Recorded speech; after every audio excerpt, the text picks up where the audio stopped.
So in the spirit of making sure this is right, we went ahead and put the rail in the car. All it takes is one job, oh yeah. All it takes is one job, and everything is gonna be okay. So we have our rear rail here. We have these Crown Victoria body mounts that we're going to use. And then we have our front rail set in there, which you kind of see the boards that go across.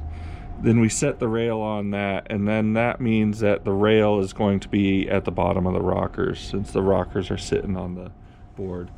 That's kind of how, like, if you were to body drop something or channel it, if you're talking about an older car, I would usually weld bars onto the bottom of the rocker and then drop the frame down to that, you know, or drop the body down to that. Oh, sorry, I said that wrong.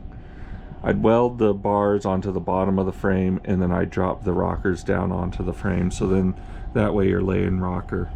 And so I've kind of done this the same way. So we put this rail onto those because the original frame kind of sloped up, but that's not what we're going to do. We're going to do the middle rails flat so it protects the whole bottom of the car, protects that whole rocker, and then that's where our rail's going to start to kick up in the straight part of that middle rail.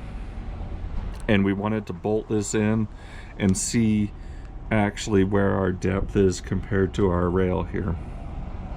So what we're wondering is how close does this get to the body here. Now, this is bigger than the original mounts. Our original mounts were probably underneath my thumb there, underneath my thumbnail there, so they were a 1/4 inch, 1/2 inch body mount, and we're using an 1 3/4 or so. But you want to count for the crushing of it. You need to make sure that you have enough space after it crushes. So we're ending up with this frame further down back here than we'd like to see it. We'd like to see it an inch higher than that. So one thing we could do is we could dip the rail down, but I'd rather keep this 4 inches here because I'd like to do a 4-inch rail across the back. So instead of going down in here, we're going to go down into the body. So I'm going to take this body mount surface and go up 1 inch.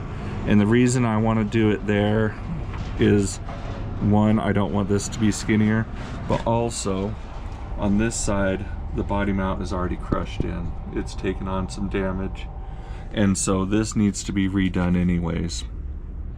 So instead of cutting up what we've already got done, we'll be in here anyways, and so we'll take this 1 inch up, and that will kind of move that rail up in there a little bit further, and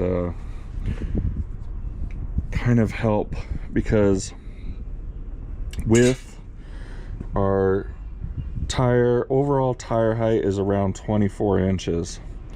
If the axle was bottomed out in here, we would have 2 inches of travel up from that. So that means our axle would only be 2 inches from our notch. We'd like to see at least 3 inches. So we're expecting maybe 4 inches of travel. So it'd be 2 up, 2 down. And so we're going to give it that extra inch by moving that body mount up, and it'll get up in there a little bit further. So then after this rail is in and we're all said and done, we might be doing a little bit of a cutout right here just to expose our notch. So if the axle was to come all the way up, it wouldn't hit the body, it would hit the frame. So we're gonna do maybe a little notch there, but we're gonna leave the rest of this to kind of protect it. And you can see it has kind of a space where that factory frame went. So the factory frame did dip into that pocket and had about their amount there. And then you can see this was kind of a cushion, so that's kind of what they were working with previous. Our body mounts here are just this little cushion right here. So on the top of the notch, we're going to have one of those full height body mounts that we're using, the Crown Vic ones, and on the rear we'll have the same. In this area we'll have one here, we'll have one here, we'll have one here, and then we'll have two in the front, either two close ones in the center, kind of like it was factory, or we move them out and have one on each side. Either way, that would be our body mount system. So it's 1, 2, 3, 4, 5, 6, 7, 8, 9, 10, 11, 12. So 12 mounts. We probably won't use this one. We'll probably just move this one to here, and then we'll go to that one. So it'll be a little bit less body mounts back here, but we just want to isolate it in the areas that are logical. So that's kind of what we'll do there. You can see we had to notch it into the floor here. So that's going to be our notch that comes in. So on this, we'll come across, and it has a hump here for the pumpkin on the differential. So this might have to have a bump here for the differential. It might not, but what we'll do is we'll cut the floor out after we have the axle and the frame done, and then we'll take the axle all the way up to the inside of the frame to where it hits the frame, and then we'll see what clearance we need in here. So the step notch in the floor pan here is one of the later items that we're going to be doing. Look at Gustavo's new car. He traded his old Lincoln for this. He had a suicide door Lincoln. Let's watch him scrape. Oh, Harry. Jesus. They're gonna think that we're paying it. These guys are paying us too much.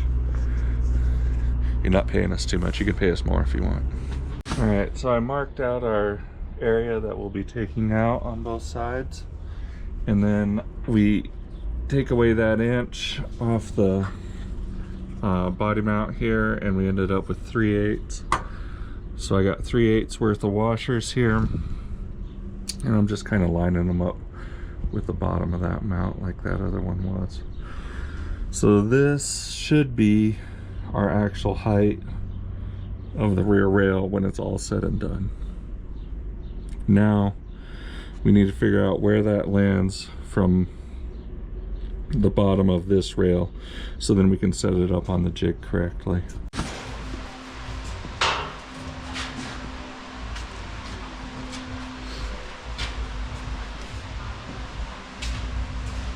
So, we got a lot of a frame.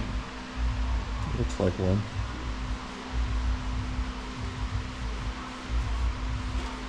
And I just need to verify side to side that we're good on that joint. But pretty sure that's ready to, I need to grind down one side of the weld so that I can clamp across it, make sure that we're square through that joint. And then, yeah. Thinking maybe that we should put up a temporary cross member on the top of that, I think that's a good idea. because we're going to have a lot of fab in the cross members, but while we're jacking around with it, it would be nice to just have it at the width. I was actually thinking about even doing cross brace it from here to that joint, because it's parallel all the way up to that bend in, and I kind of wanted to cross brace it underneath, because then we can run over it with all our cross members. It's whatever we want to do. Or just weld it to the table. Yeah. But if we go to the inside of the fish plate, it would be easy to clean up.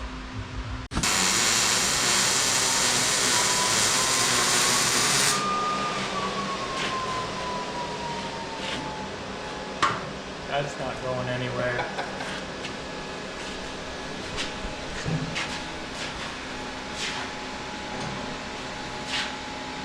That's been a lot of anxiety just to do those welds. Crazy amount of anxiety. But I've got pins loaded on the front with perfect measure points. It measures within a 30-second side to side from pin to pin. I mean, even in variances of anything, with our technology, what we have, I don't think we can get any closer. Super happy. All it takes is one job, oh yeah.